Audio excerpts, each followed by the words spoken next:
Hi guys! Welcome to my mini vlog. Outfit check muna. O, pak, sino ka dyan girl? Nagmamadali na kami yan pero umaura pa din ako sa salamin.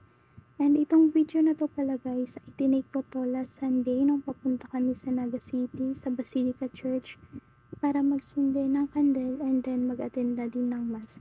As you can see guys, naka-tricycle lang kami. Hindi na kasi kami guys nag-commute kasi kung mag-commute kami, super hassle pag pauwi namin. Kaya nag-arkila na lang kami ng tricycle. And nasa kalagitnaan na kami yan guys ng biyahe namin papuntang Naga. Super pawis na ako dyan.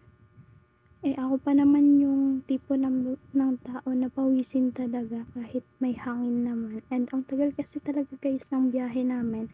And nung papunta na kami doon, may part na hindi na pinapasok yung nasasakyan namin kaya naglakad na lang kami. And as you can see, napakadaming tao na yan sa exit part na yan. And nagsindi lang muna kami ng candle sa labas para hindi na kami magsindi ng candle doon sa loob mismo ng church kasi madami nang tao doon, so mahirapan pa kami makipagsiksikan doon.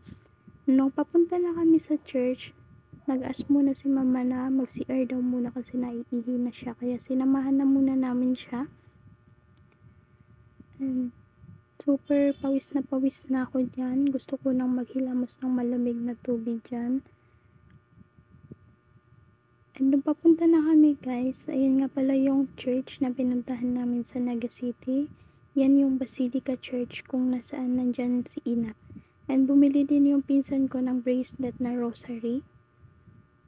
Super pawis na ako dyan pero nakangiti pa din. No, tirik na tirik yung araw niyan.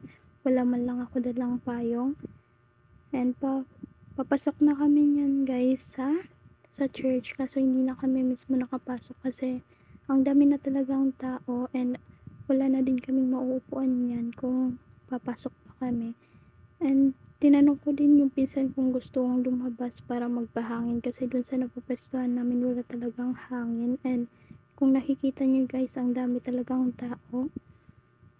Lumabas muna kami ng gate saglit kasi yung suot ni mamang sandal nasira kasi yun yung matagal niya nang hindi ginagamit. Kaya yung ginamit niya nasira kaya nakabili siya ng wala sa oras ng sandal. Super pawis na ako niyan. Super haggard na ako. And hindi natin pala ako guys nakapag-video ng iba naming mga ginawa kasi nga ang daming tao and super hassle na mag-take ng video. Nung pumunta kami sa mall, ang dami talagang tao. Kaya hanggang dito lang muna guys. Thank you for watching.